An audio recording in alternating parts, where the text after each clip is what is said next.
नमः शिवाय। महर्षि मृकुंडु को जब संतान की प्राप्ति नहीं हुई तब उन्होंने शिवजी की कृपा प्राप्त करने के लिए तपस्या की। शिवजी कठोर तपस्या से प्रसन्न हुए और वर मांगने को कहा। तब ऋषि मृकुंडु ने संतान की इच्छा व्यक्त की। भगवान शिव ने कहा, तुम्हारे भाग्य में संतान नहीं है, मगर मैं तुम्हारी तपस्या से प्रसन्न होकर तुम्हारी इच्छा पूर्ण कर रहा हूँ। तुम्हारे पास 2 विकल्प हैं, जिनमें से एक का चयन करो।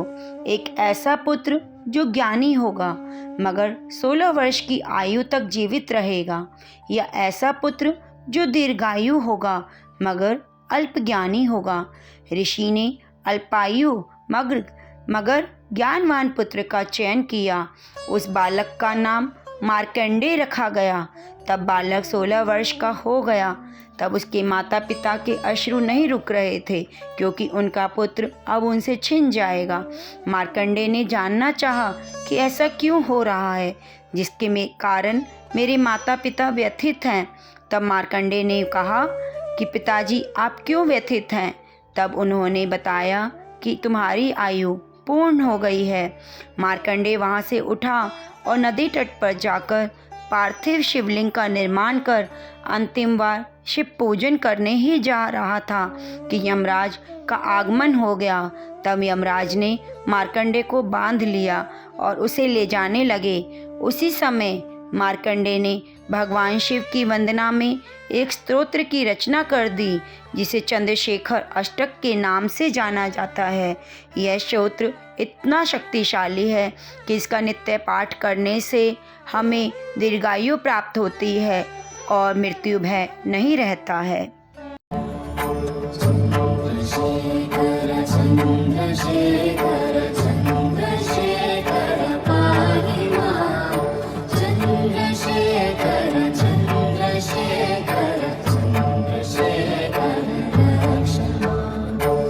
हे चंद्रशेखर, हे चंद्रशेखर, हे चंद्रशेखर, मेरी रक्षा कीजिए।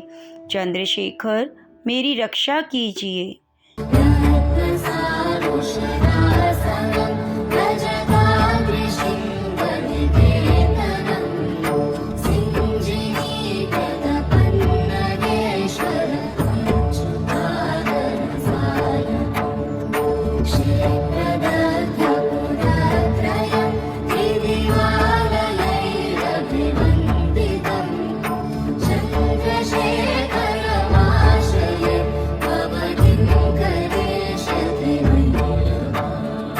कैलाश के शिखर पर जिनका निवास स्थान है, जिन्होंने मेरुगिरी का धनुष, नागराज वासुकी की प्रत्यंचा और भगवान विष्णु को अग्निमय वाण बनाकर तत्काल ही दैत्यों के 3 पुरों का दग्ध कर डाला था, संपूर्ण देवता जिनके चरणों की वंदना करते हैं, उन भगवान चंद्रशेखर की मैं शरण लेता हूँ।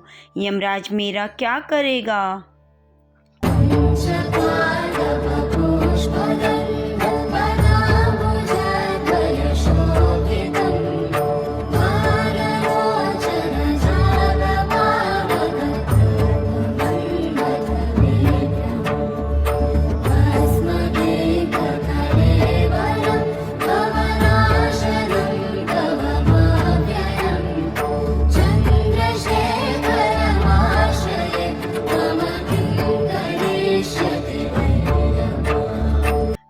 दिव्य वृक्षों मंदार, पारिजात, संतान, कल्पवृक्ष और हरिचंदन के पुष्पों से सुगंधित युगल चरण कमल, जिनको शोभा बढ़ाते हैं, जिन्होंने अपने ललाटवर्ती नेत्र से प्रकट हुई आग की ज्वाला में कामदेव के शरीर को भस्म कर डाला था, जिनका श्री विग्रह सदा भस्म से विभूषित रहता है, भाव सबकी उत्पत्ति के कारण होते हुए भी संसार के नाशक हैं तथा जिनका कभी विनाश नहीं होता, उन भगवान चंद्रशेखर की मैं शरण लेता हूँ।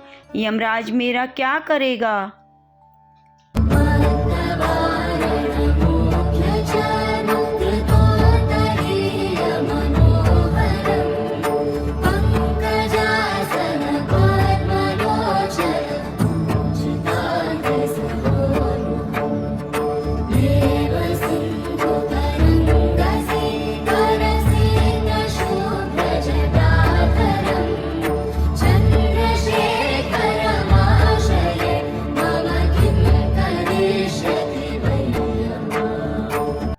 जो मत वाले गजराज के चर्म की चादर ओढ़े परम मनोहर जान पड़ते हैं। ब्रह्मा और विष्णु भी जिनके चरण कमलों की पूजा करते हैं तथा जो देवताओं और सिद्धों की नदी गंगा की तरंगों से भीगी हुई शीतल जटा धारण करते हैं, उन भगवान चंद्रशेखर की मैं शरण लेता हूँ।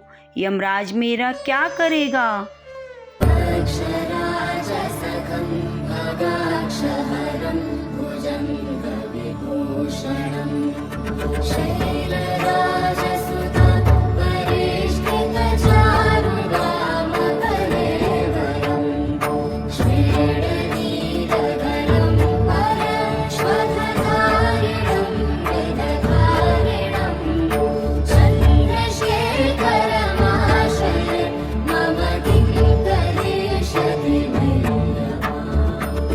गेंडुल मरे हुए सर्पराज जिनके कानों में कुंडल का काम देते हैं, जो वृषभ की सवारी करते हैं।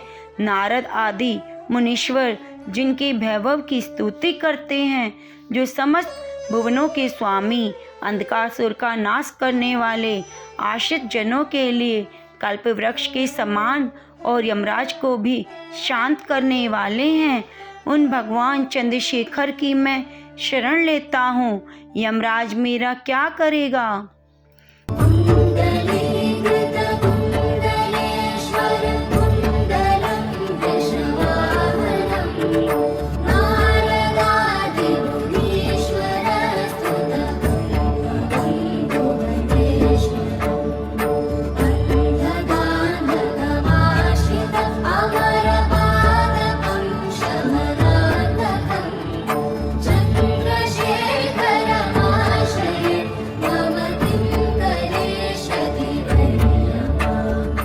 जो यक्षराज कुबेर की सखा भग देवता की आंख फोड़ने वाले, सर्पों के आभूषण धारण करने वाले हैं, जिनके श्री विग्रह के सुंदर वाम भाग को गिरिजा किशोरी उमा ने सुशोभित कर रखा है। कालकूट विष पीने के कारण जिनका कंठ भाग नीले रंग का दिखाई पड़ता है, जो हाथ में फरसा लिए रहते हैं, उन भगवान चंद्रशेखर की मैं शरण लेता हूँ। यमराज मेरा क्या करेगा?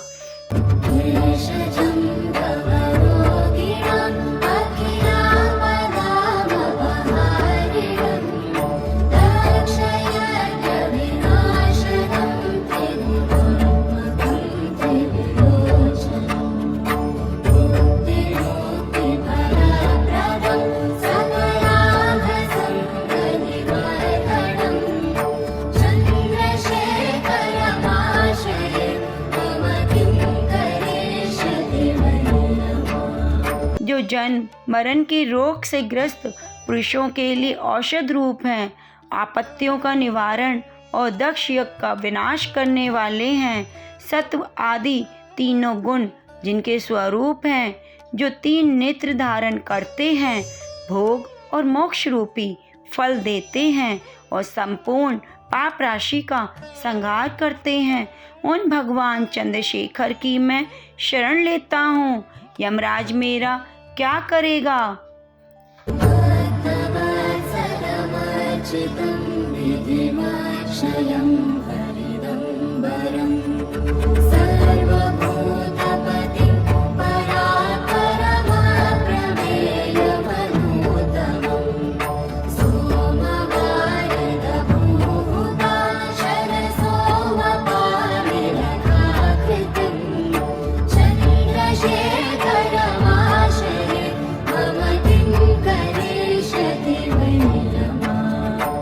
जो भक्तों पर दया करने वाले हैं, अपनी पूजा करने वाले मनुष्यों के लिए अक्षय निधि होते हुए भी जो स्वयं दिगंबर रहते हैं, जो सब भूतों के स्वामी, परात्पर, अप्रमेय और उपमा रहित हैं, पृथ्वी, जल, आकाश, अग्नि और चंद्रमा के द्वारा जिनका श्री विग्रह सुरक्षित है, उन भगवान चंद्रशेखर की मैं शरण लेता हूँ। यमराज मेरा क्या करेगा?